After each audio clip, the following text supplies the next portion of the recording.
नमस्कार विद्यार्थी मित्रांनो, सावित्रीबाई फुले पुणे युनिव्हर्सिटी अंतर्गत जी ऑनलाईन एंट्रन्स एक्झामिनेशन 2025 ची झाली होती, त्यामध्ये जर तुम्ही एमटेक ॲटमॉस्फेरिक सायन्स ही जर एक्झामिनेशन दिलेली असेल तर या एक्झामिनेशनचे रिझल्ट आता वेबसाईटवर आलेले आहेत।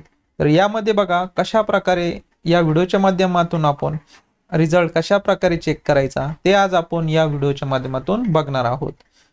तर सुरुवातीला तुम्हाला सावित्रीबाई फुले पुणे युनिव्हर्सिटीच्या ऑफिशियल वेबसाईटवर जायचं आहे। वेबसाईटवर गेल्यानंतर या ठिकाणी बघा ॲडमिशन ही टॅब दिसेल, सुरुवातीला यावर क्लिक करायचं आहे। क्लिक केल्यानंतर बघा असे लॉग इनचे पेज ओपन झालेले दिसेल। यामध्ये बघा रिसेंट अपडेट्समध्ये या ठिकाणी लॉग इनचे एक रो आहे, त्यानंतर रिसेंट अपडेटची एक रो आहे। यामध्ये बघा result of PG integrated UG online entrance examination 2025 त्यापुढे क्लिक हिअर टू व्ह्यू यावर तुम्हाला क्लिक करायचं आहे। यावर क्लिक केल्यानंतर बघा विद्यार्थी मित्रांनो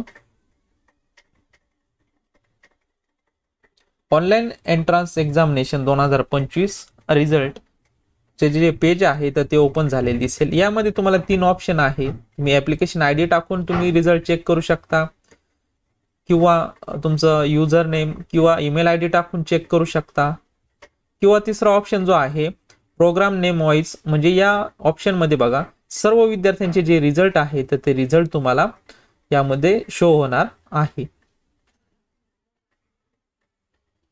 या ठिकाणी बघा एमटेक ॲटमॉस्फेरिक सायन्स या कोर्सेसचे जे सर्व विद्यार्थ्यांनी जे एक्झाम दिलेली होती तर त्या सर्व विद्यार्थ्यांचे रिझल्ट स्क्रीनवर तुम्हाला दिसतील। तर या ठिकाणी बघा काही विद्यार्थी ॲब्सेंट पण खूप होते, जवळपास 4 जे विद्यार्थी आहेत तर ते 4 विद्यार्थी ॲब्सेंट होते।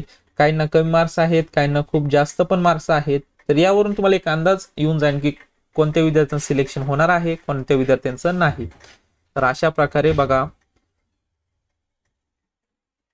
तर विद्यार्थी मित्रांनो अशा प्रकारे आज आपण सावित्रीबाई फुले पुणे युनिव्हर्सिटी अंतर्गत जी एमटेक ॲटमॉस्फेरिक सायन्स या कोर्सेसची जी एक्झामिनेशन झाली होती 2025 ची, तर त्यांचे रिझल्ट कशा प्रकारे चेक करायचे ते आज आपण या व्हिडिओच्या माध्यमातून बघितलेलं आहे। तर विद्यार्थी मित्रांनो आपल्या चॅनलवर नवीन असेल तर चॅनल सबस्क्राईब करून ठेवा, म्हणजेच नवनवीन व्हिडिओ तसेच नवनवीन अपडेट्स तुम्हाला भेटत जातील। तर विद्यार्थी मित्रांनो भेटूयात नवीन अशा एका व्हिडिओमध्ये, तोपर्यंत धन्यवाद।